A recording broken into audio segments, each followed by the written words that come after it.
Simula po kasi nung nagturo yung kapatid ko, napapansin ko mas excited talaga kayo sa kanya. Nagselos. Nagselos. Char. Joke lang. Hindi, antayin niyo na po. Masaya ako nandiyan si Gigi kasi meron akong good pag ano, alam mo na. Wala pa, mamaya magkikick in na lang yan. Hindi, ngayon po June, alam niyo ba kung ano ngayong meron ngayong June? Ngayong June po ay ang tinatawag nilang, sige nga, talaga? Hindi ba December po yun? Ah, talaga?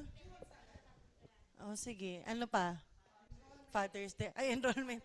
Ano pa? Ah, hindi ako titigil hanggat may tumama kasi akala ko ito agad yung may isip natin. Ano pa? Ano pa? June Wala talaga. bride. Sirit na sirit. Ngayong June ay Pride Month. Oh. Yes, the LGBTQ. June ang kanilang Pride Month. So, dahil sila ay sineselebrate nila ang kanilang Pride Month, tayo din ay magse-celebrate ng Pride Month.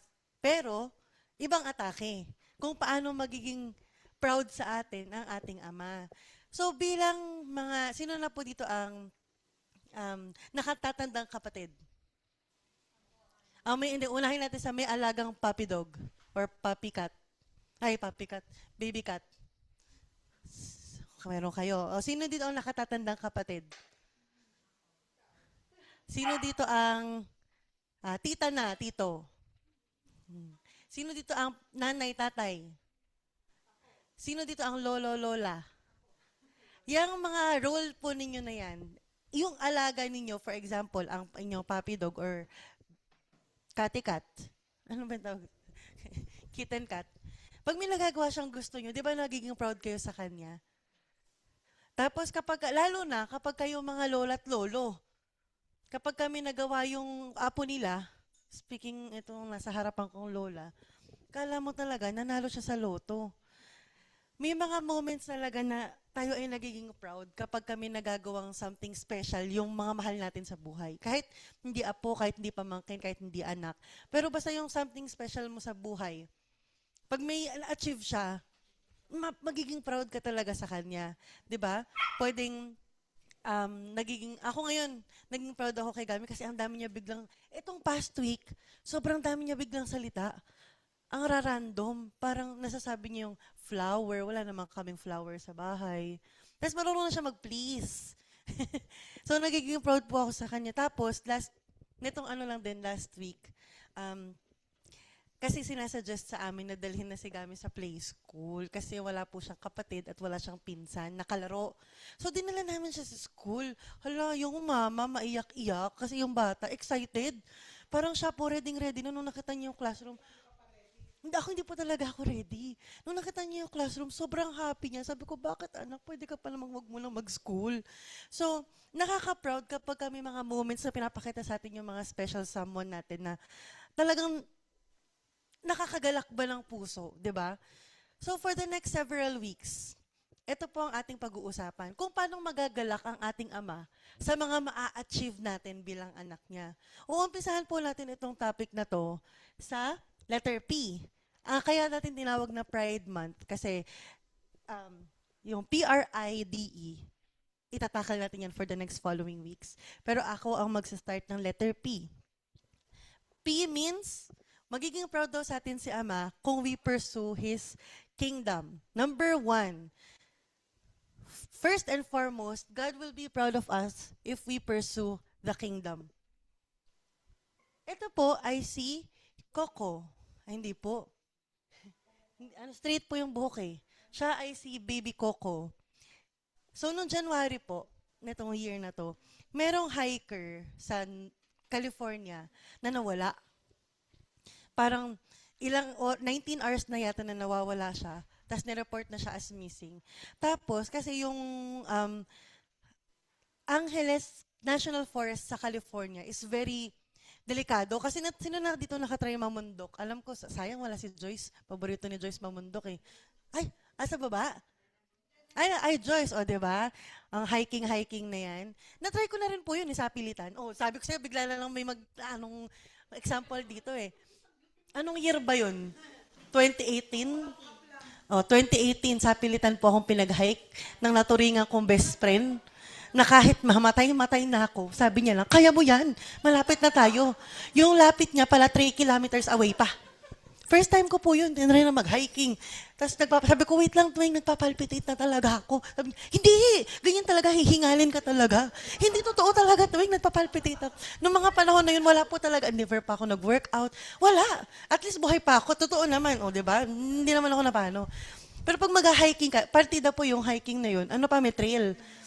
May mga at saka mababa lang po yun. In fairness naman doon sa hiking namin, mababa naman talaga siya talaga. Oo, mababa lang siya. Talagang hingalin lang talaga ako pagpataas.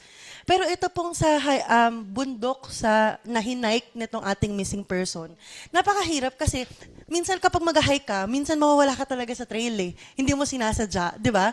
Parang nangyari sa atin yung Arjun, di ba? Baligtad pala yung inano natin sa Baguio. Yung hinike natin sa napunta tayo sa kung saan, oo, sa kampo, mawawala ka talaga. So, delikado. Sa ibang bansa, sa atin maganda pa kasi yung weather kahit paano very tolerable. Tapos sa ibang bansa, kung nakita nyo po, yung talagang malalaglag na lang sila bigla. Tapos ilang araw na pong hinahanap. Ngayon, usually, pag nag-ano sila ng search, pag nagko-conduct ng search, meron yan sa air, meron sa land. Tapos, laging may kasamang puppy dog. May canine. Kaya itong mga ganitong puppy dogs, very useful. Ewan ko dito kay Tuti kung anong talent niyan. Ay, useful yan. Nag-hunt din niya na ipis. Emotional support dog. Ah, okay. Nung nag-hunt sila, ito pong si Coco, ay 2 years old pa lang. Tapos, nung nag-hunt po, nung hinanap niya, ang binigay sa kanya usually kapag ka nag-hunt ay yung gamit ng tao para aamuyin nila. Di ba? So, inamoy niya yung damit nung nawawala. Tapos, for 9 hours, hinanap ni Coco, tinry niyang hanapin yung hiker na nawawala. Then, napunta na siya, nakakarating siya dun sa parang deep canyon. Pero, para makapunta sa deep canyon, may mataas na 9-foot wall. Kinakailangan pa siyang iakyat dun sa wall para makababa siya sa canyon.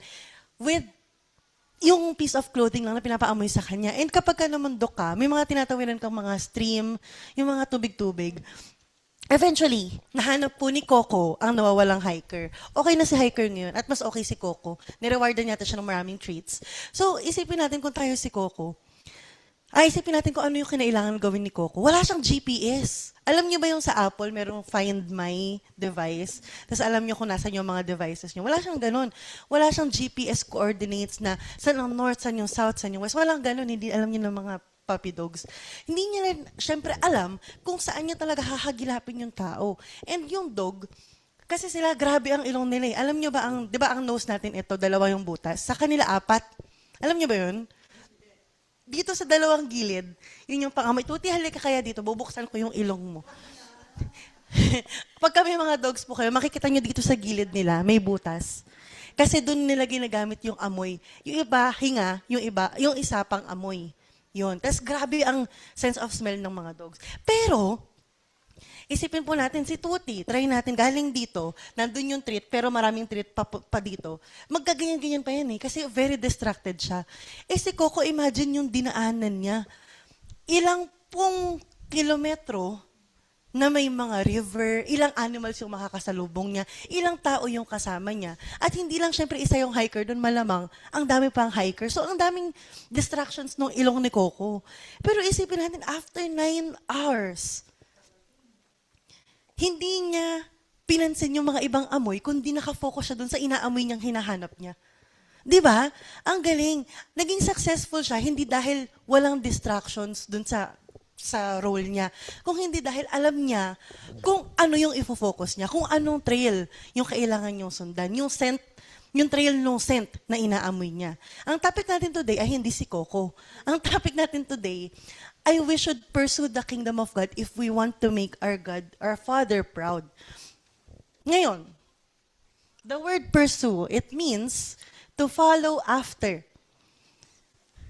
Ibig sabihin nito, may sinusundan or to seek earnestly, to chase with intention, or to make something your priority. Ito po yung mga different definitions ng word na pursue. Sa Tagalog, ito ang ating hinahangad o hinahanap. At alam niyo po kung ano? ang tanong nating pinakauna ngayong araw na to. What is the first thing you think about when you wake up? Sa ilang pong taon na po nating pagiging Kristiyano, ilang beses na natin na-encounter tong tanong na to. Favorite tong tinatanong eh. Sa mga Sunday service, di ba? Anong una mong inisip ngayong araw na to? Pero hanggang ngayon, tinatanong pa rin natin to. Ano nga ba ang unang iniisip mo kapag gumising ka? Ito si Arjen may bago eh. Yung heart rate daw niya pagkatulog niya. Yun yung una niyang iniisip. Kasi nagsusuot siya ng watch. Kanina, pagkagising ko, ang inisip ko, hala, gaano karaming dugo na naman yung nangyari kay kami kasi nag-nosebleed na naman siya. Pag mainit po kasi, hindi sumasapat sa kanya yung aircon, kailangan naka-electric fan din kami. Pagkagising ko, naunahan pa nga yata namin yung alarm kasi pagkagising ko, sabi ko, parang may tumutunog. Sakto. O nag-alarm yung ilong niya, biglang ang dami na naman dugo doon sa gilid namin. So, what's the first thing you think about when you wake up? Ngayon po kasi sa panahon ngayon, ito yung madalas iniisip ng tao pagkagising. Pera. Kayo ba ganyan? Sana hindi. Medyo nababawasan na natin yung pag-iisip dito sa pera. Naiisip lang natin yung pera pag mabibilin tayo sa Shopee, sa TikTok, sa mall, di ba? Naiisip ba natin ang success? Oo. Pagkagising natin, paano nga ba tayo magiging successful today? Ano yung goal ko for the day? Education. Ay, papasok na naman. Pasok ka na naman, tapos ka na dito, Victor. Huwag kang mag-feeling. Re-react ka pa dyan, ha? Kikita ko yung reaction mo dyan. Either ang estudyante, iisipin, papasok na naman, or yung magulang na, papasok na naman, baon na naman. Wala pa kami doon. Hindi pa marunong humingi ng baon si Gami. Inisip natin ang ating relationships with our family, with our friends, with our co-workers. Di ba? Iniisip natin ang security. Ano ang ibig sabihin ng security? Kapahamakan mo ba? Hindi lang po yung physical, kundi yung emotional security natin. Kung gaano ba tayo ka-secured, yung utak natin, kung gaano ka-stable. Iniisip na, in fairness, sa generation po namin, alam nyo, ilang percentage ang naghahangad maging sikat. Sa inyo po ba ganun din? Wala. Sino dito nagkagusto mag-artista? Or mag-artista yung mga anak? O, si mama nag-extra pa yan. Ano nga yun, mama? Nurse ka, di ba? Super Lolo. O, i-download nyo po. Baka nasa YouTube, nandun yung nanay ko. Hingi tayo ng royalty fee. Kada play nun. Sa ngayon po, hindi lang sa iba-ibang aspeto ng pagiging sikat ang meron sa aming generation. Meron pa dyan yung magiging influencer ka sa TikTok or kahit wala kang muka, gusto mong sumikat ka sa kamay or yung mga ginagawa mo ganyan. Sino naghahangad magkaroon ng happiness? Lahat tayo. Gusto natin maging masaya. At sino naghahangad magkaroon ng comfort? Lahat din tayo. Kaya naapektuhan po ba kayo ng rotational brownout? Ilang araw? Hindi magkakasunod yung tita, di ba? Parang the next day, ikaw ulit. Parang hinahangad mo lagi na, Ama, sana wag naman nang mag-brown out. Kasi gusto natin lagi tayong komportable. Yan ang hinahangad ng mga tao ngayon. Pero, ang sinasabi sa favorite verse ng karamihan at memorize ng lahat na chapter, sa Matthew chapter 6. Alam nyo to. Nako, sure ako, alam na natin to. Memorize na natin itong topic na to. Pwede na nga po akong umupo, tapos magbasa lang kayo ng Bible. Kasi kabisado na natin itong topic na to. Verse 27, sino sa inyo ang makapagpapahaba ng kanyang buhay ng kahit isang oras sa pamamagitan ng kanyang pagkabalisa? Taas kamay. Taas kamay. Wala. Diba? At bakit kayo nababalisa tungkol sa pananamit? Sino nabalisa ngayong araw na to tungkol sa susuotin sa church? Taas kamay. Yung totoo. Wag ikaw, kasi lahat ng t-shirt mo itim. Hindi ka nababalisa sa damit mo. Sino dito ang kagabi pa lang? Ako po, kagabi pa lang, naka-ready na yung outfit ni Gami. O, diba? Isipin ninyo kung paano tumutubo ang mga bulaklak sa parang. Hindi sila nagtatrabaho, ni gumagawa ng damit. Ngunit sinasabi ko sa inyo, kahit si Solomon sa kanyang karangyaan ay hindi nakapagdamit ng singganda ng isa sa mga bulaklak na ito. Diba? Saan kayo nakakita ng bulaklak na baduy? Wala. Perfect lagi yung mga combination ng colors ng mga bulaklak. Pero bakit kaya pagka yung Crayola na yung kinolor mo dun sa coloring book, baduy na siya? Kahit same na green siya ka yellow, ang pangit, diba? Pero pag yung kaya hindi siya baduy. Sa verse 30, Verse 30. Kung dinadamitan ng Diyos ang damo sa parang na buhay ngayon at kinabukasan ay iginagatong sa kalan, kayo pa kaya? Oo nga naman. Di ba? Kay liit ng inyong pananampalataya sa Kanya. Kaya't huwag kayong mag-alala na baka kayo kapusin sa pagkain, inumin, o damit. Parang hanggang ngayon, applicable pa rin po sa atin. Sino dito ang takot magutom? Di ba? Ang taas ng bilihin. Takot tayong magutom. Takot tayong maubusan ng damit. Lagi ko nga pong tinatanong, sino dito yung damit nyo noong year 2000 pa kasi sabi nyo susuotin nyo pag pumayat na kayo. Andun pa rin sa cabinet, di ba? Oh. Hindi ba't ang mga hentil ay nababahala tungkol sa mga bagay na to? Alam na ng inyong Ama na nasa langit na kailangan nyo ang lahat ng ito. Ngunit, higit sa lahat, ay bigyang halaga ninyo ang kaharian ng Diyos at ang pamumuhay ng ayon sa kanyang kalooban at ibibigay niya sa inyo ang lahat ng mga bagay na to. Kaya nga, huwag ninyong alalahanin ang bukas, sapagkat ang bukas ang mag-aalala sa sarili niya. Sapat na ang inyong mga suliranin sa bawat araw. Ano pa lang po ngayon, Sunday, marami dyan nag-iisip pasukan na naman. Or ang iniisip ay Friday, holiday. So masaya ang weekend, di ba? Pero ngayon ay Sunday pa lang. Sapat na muna to ngayong araw na to sa lahat ng problema natin. Kabisado po natin to. Recite nyo nga yung Matthew 6:33.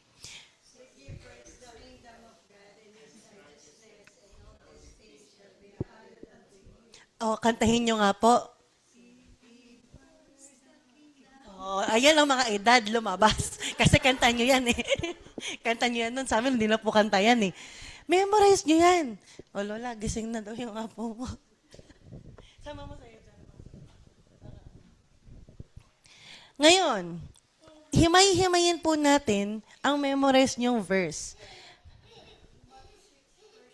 But seek first the kingdom of God and His righteousness, and all these things will be added to you. First, seek first. Yan lang po muna tayo. Seek. Nung panahon po na binabasa natin itong Matthew chapter 6 na to, ito ay si Jesus Christ, hindi siya nagsasalita sa mga taong masasama yung hinahangad sa buhay. Kung hindi naghahangad ng mga basic needs. Naghahangad ng pagkain, naghahangad ng damit, ng tirahan, ng inumin.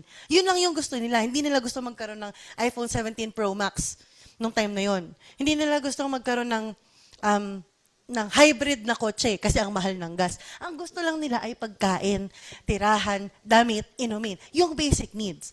So, hindi po sinful ang iniisip ng mga tao na yun nung time nila. Ito ay everyday concern. Yun ang kinakabalisa nila. Hindi nila iniisip kung magkakaroon kaya ng World War III dahil may gera sa US at saka sa Iran. Or magkakaroon na kaya talaga ng shortage ng kuryente sa Pilipinas kasi magkakaroon ng 1,000 charger plus yung green GSM na taxi. Hindi nila iniisip yun. Ang iniisip nila, anong kakainin ko bukas? Yun lang. Yun ang kanilang iniisip. Pero hindi din sinabi ni Jesus Christ na hindi importante ang mga iniisip nyo. Nabasa ba natin yan? Na sinabi niya na, huwag nyo isipin yan. Hindi niya sinabi yan. Kung hindi ang sinabi niya, seek first the kingdom of God and His righteousness. The word first means, ano ibig sabihin ng word na first? Basic. Before anything else. Ito yung una, above everything else. Ito yung pinaka-importante, higit sa kahit na ano. Ayun ang ibig sabihin ng first. Hindi rin sinabi ni Jesus Christ na, seek only the kingdom of God. No. Hindi niya sinabing kalimutan mo ang pamilya mo, huwag ka nang kumain, huwag ka nang uminom, huwag ka nang maghanap ng tirahan. Hindi niya sinabi yun. Kung hindi, seek first the kingdom of God. Unahin nyo ang kingdom of God. To seek, it means to continually pursue. Hindi po ito one time, big time. Hindi ito once mo lang gagawin na mag-seek. Kung hindi pa ulit-ulit, tuloy-tuloy, kailangan mong i-pursue. Naalala niyo yung meaning ng pursue kanina? Hangarin or hanapin. Patuloy at paulit-ulit mong hanapin. Ibig sabihin, din ng seek ay to make something your aim. Ibig sabihin ng aim, kapag ka may target, saan ka titira? Sa labas ba ng target? Hindi. Pag nag-darts ka, saan mo ititira? Sa gitna, di ba? Yun yung i-aim mo. Doon yung i-focus mo. Ayan ang ibig sabihin ng seek. To focus on and to prioritize. At ang sinasabi ni Jesus Christ, Hindi niya sinabing, seek first the kingdom of God sometimes. Kung hindi first, sinasabi niya, ang buhay mo, gawin mong nagre-revolve around sa kingdom of God. Ito yung focus mo. Kailangan ang sentro ng buhay mo ay ang kingdom of God. Ito ay parang katulad ng isang atleta na nagte-training para sa isang competition. Ito ay katulad ng isang estudyante na naghahanda para sa thesis. Ito ay katulad ni Coco na naghanap ng na may maraming distraction, pero ang goal niya is hanapin yung nawawalang hiker. Yun ang gustong sabihin ni Jesus Christ. Hindi niya sinabing talikuran ng lahat para hanapin ang kingdom of God. But sinabi niya na unahin mong hanapin at hangarin ang kaharian ng Diyos. Ano nga ba itong kaharian ng Diyos? What is the kingdom of God? But seek first the kingdom of God. Lahat po ng tao sa buong mundo ay bumubuo ng kani-kanilang kingdom. Kahit tayo. Ang ating kingdom ay nagko-consist ng pamilya. Di ba? Kasama sa kingdom natin yung pamilya. Ang comfort ng pamilya. Ang plano natin sa buhay kasama. Ano to eh, sa term namin ngayon, lahat ay main character. Di ba? Lahat gustong maging main character, lahat gustong maging bida, lahat gustong maging hari ng kani-kanilang buhay. Kasama dyan ang comfort mo, ang plano mo, ang reputasyon mo, ang lahat ng klase ng security, emotional security, physical security, ang future mo. Yan naman ang kingdom eh. Kapag kahihimayin natin, ano nga ba ang meron sa isang kaharian? Siyempre, meron doon naghahari. Di ba? Tama mali. Sa isang kaharian, hindi tatawagin kaharian kung walang hari.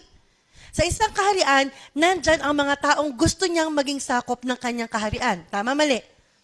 So sa ating kaharian, sino ang gusto nating nandun? Asawa mo, anak mo, magulang mo, lahat ng tao sa paligid mo, gusto mo nasa kaharian mo. At gusto mo, katulad ng isang hari, gusto mo may comfort sila sa iyong kaharian. Di ba? Gusto mo, ang iyong kaharian ay kumpleto. Kaya kailangan hindi ka nawawalan ng goals, hindi ka nawawalan ng plano, para hindi babagsak ang kaharian mo. Nagigets niyo po yung pinopoint out ko? Bawat tao sa buong mundo ay nagbibuild ng kani-kanilang kingdom. Pero, yan ba yung kingdom na pinapahanap ni Jesus Christ? No. Seek ye first the kingdom of God. Hindi kingdom of Eugene. Hindi kingdom of Lani. Hindi kingdom of Kurt. Kung hindi kingdom of God. Hindi dahil walang pakialam ang Diyos sa kaharian mo na gusto mong buuin. Kung hindi, dahil alam ng Ama natin kung ano yung kailangan mo sa kahariang gusto mong buuin. Dahil pag inuna mo siya, sabi nga dito, all these things will be added unto you, will be added to you. Hindi po ito issue kung alam ba ng God yung gusto ko? Alam ba ng God kung ano yung gusto kong maging ma-achieve dito sa aking binubuo? Hindi yun. To seek the kingdom of God, it means gusto nating mamuno si Jesus Christ muli dito sa mundo. Gusto nga ba natin? Actually, napaka-deep ng tanong na yun kung gusto natin. Kasi ayaw natin ng dictatorship eh. Di ba? Ngayon kasi meron tayong free will. Kung pipiliin natin, hangarin ang kanyang kaharian o hindi. Kasi kapag pinili nating hangarin ang kaharian ng Diyos, marami tayong tatalikuran sa buhay natin. Handa ba tayo doon? Oo, kasi tayo lagi na parang, oo nga, uunahin ko ang kingdom of God. Pero bakit ang dami nating hindi kayang bitawan para sa kaharian ng Diyos? Di ba? Sa totoo lang, parang pagka mapapaisip ka lagi, oo nga no, bakit, kung hahanapin at hahangarin ko ang kaharian ng Diyos, bakit nag-aalala pa ako sa mga susuotin ng anak ko sa first day of school niya? Bakit nag-aalala pa ako sa gagawin namin para sa Father's Day? Or bakit nag-aalala pa ako kung yung sakit ba ng ulo ko, cancer na ba to? Bakit nag-aalala pa ako kung pagagalingin ba ni Ama yung nosebleed ng anak ko? Bakit ang dami ko pang inaalala kung hinahanap ko talaga at hinahangad ang kaharian ng Diyos? To seek the kingdom of God, it means you will live today as the citizen of that kingdom. Hindi ka na magiging citizen ng sarili mong kaharian. Magiging kang citizen ng kahariang hinahanap mo. Ano nga ba yun?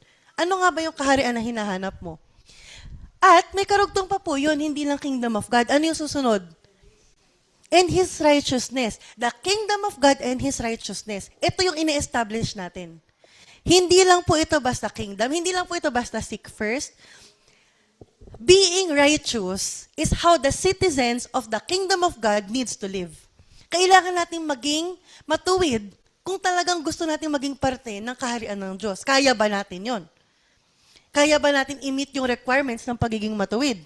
Bakit parang wala nang umuo? Kanina, oo kayo ng oo nung sinasabi kong hanap, gusto nyo bang makasama sa kaharian ng Diyos? Yes. Bakit ngayong tanong is magiging matuwid na parang nakayuko na lang lahat, parang ayaw nang tingnan sa mata. Kasi ang laki palang responsibility. Hindi pala siya basta yes lang, hindi pala siya basta seek first lang. Ang dami pala, may kasunod pa yan. Di ba? Hindi po natin pwedeng hanapin ang kaharian ng Diyos kung hindi tayo susunod sa hari. Tama, mali?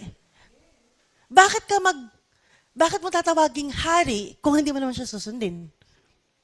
To seek God's righteousness, it means nagpapatawad tayo dahil kingdom people forgives. Or nagmamahal tayo dahil ang mga kingdom people ay nagmamahal. Or naglilingkod tayo dahil itong mga kingdom people ay naglilingkod. Sumusunod tayo dahil ang mga kingdom people ay sumusunod. O ayan na naman, nakayuko na naman sila pagdating sa pagsunod. Ang mga kingdom people, ayaw nila ng hipokrito. Gusto nila ng purity. Gusto nila ng banal. Gusto nila nagpa-practice sila ng mercy. Dahil ang hari nila ay ganun. 'Di ba kung ano ang ginagawa ng hari, yun ang gagawin ng tao eh. Yung kung ano pinagagawa ng hari. 'Di ba? Tama, mali. At, ano ang sinabi susunod?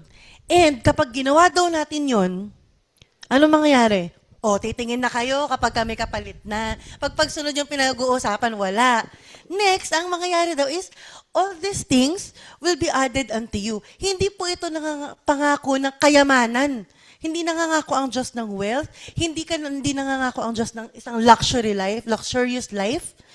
Hindi nangangako ang Diyos na pag sumunod ka sa akin, hinanap mo ang aking kaharian, inuna mo ang aking kaharian, at nagikang matuwid, ay magkakaroon ka ng lahat ng gusto mo. Hindi yun.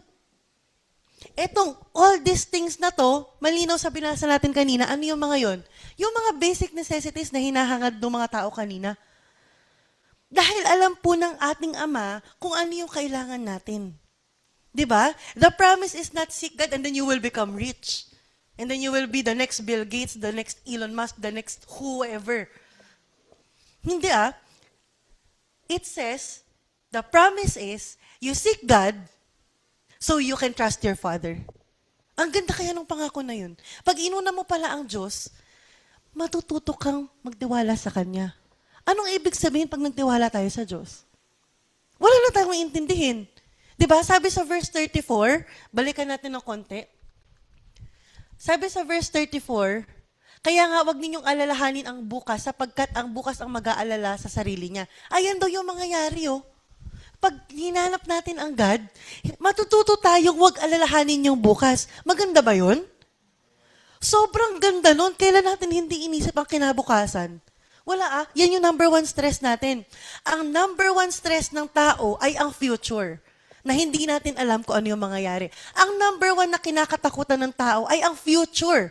Na hindi natin alam pa kung ano mangyayari. Ang number one na kinakabalisahan ng isang tao ay ang future na hindi natin alam kung ano ang mangyayari. The fear of the unknown.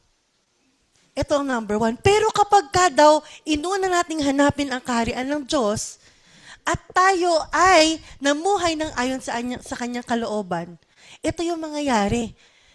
Magtitiwala tayo sa Diyos at makakaya na nating wag alalahanin ang bukas. Hindi ba exciting yun?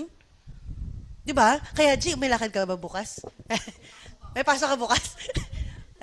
Tinuturo ko talaga ito para sa'yo. Baka makidnap na naman kita So, asa na tayo?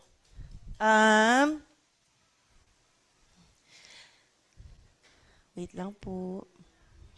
Okay. Kingdom pursuit changes how we live.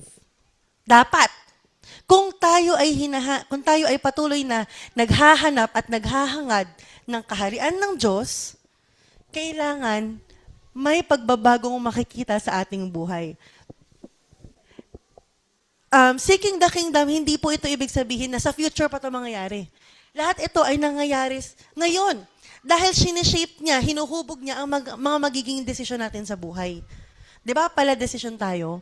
Di ba gustong-gusto nating nagde-desisyon ng feeling natin best para sa atin? Magdesisyon tayo ngayon na mamuhay para sa Diyos. For example,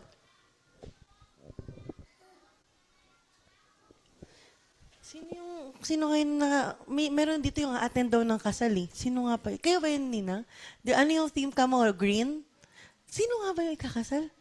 Yung ano ni Tito Carding. Oo nga, last week po yung naalala ko lang. Di ba kung halimbawa ikaw ay magpe-prepare para sa isang kasalan, eto attendee ka lang ah. Di ba maghahanda ka ng damit? At kung ikaw ang ikakasal, when you are preparing for a wedding, gaano kayo katagal nagplano ng inyong kasal des? 2 years, pinaghandaan ang kasalan ni #Jades. Desidido ka na ba kay Ja? Yung hashtag. Yun po kasi yung hashtag ko sa kanila eh. #Desidido ka na ba kay JA? Diba? Ganda po yung hashtag ko. Ayaw nilang gamitin eh. Kung ikaw ay naghahanda para sa kasalan, lahat ano yan eh, kung 2 years pa yung kasal nyo, may months yan ng preparation. Kung 2 years pa, ito palang gagawin mo, magda-diet ka pa lang. Di ba? Magsusource ka pa lang ng ilang-ilang supplier na gusto mong nandun sa kasal mo. Or, mag-glow up. Oy, taray ni Ninang, alam ang glow up. Or, halimbawang nagpe-prepare ka para sa paglilipat ng bahay. Gaano kahirap maglipat ng bahay? Or magpa-renovate ng bahay? Gaano kahirap yun? Di ba, ang daming paghahanda. Tita Stella, kayo ang nagpa-renovate ba o nagpagawa ng bahay? Di ba, ang hirap? Sobrang hirap at ang dami mong paghahandaan. Aalis ka talaga. So, lahat ng gagawin mo para sa kasal, sa pag-move ng bahay, pag-renovate ng bahay, yung decision mo ngayon ay mag-uumpisa, hindi dun sa mismong paglilipat at sa mismong kasal. Kung hindi yung pamumuhay mo, i-adjust mo para ma-achieve mo yung gusto mong marating. Para ma-achieve mo yung gusto mong kasal, para ma-achieve mo yung gusto mong bahay. Ngayon po, kung gusto nating makapasok sa kaharian ng Diyos, na alam nating malapit na, wala lang po tayong exact date, hindi ba dapat ngayon pa lang nag-a-adjust na tayo ng pamumuhay? Para sure na ma-achieve natin yung gusto nating ma-achieve sa Kingdom of God. For example, ginamit to ni Jesus Christ. Sa Matthew chapter 13, verse 44. Gamalia at saka ang lola, dito nga kayong dalawa. Daldal yung dalawa. Noisy. Ililista ko kayong noisy. Verse 44, ang kaharian ng langit, si Jesus Christ pa ang nagsabi nito ay katulad ng kayamanang nakabaon sa isang bukid. Nahukay ito ng isang, dito na po si Ninang Leng, ulitin po natin sa simula. Joke lang. Memorize nyo, Ninang, recite nyo yung Matthew 6:33. Yes. Di ba memorize nyo yan? Pati yung kanta. Kumanta na sila.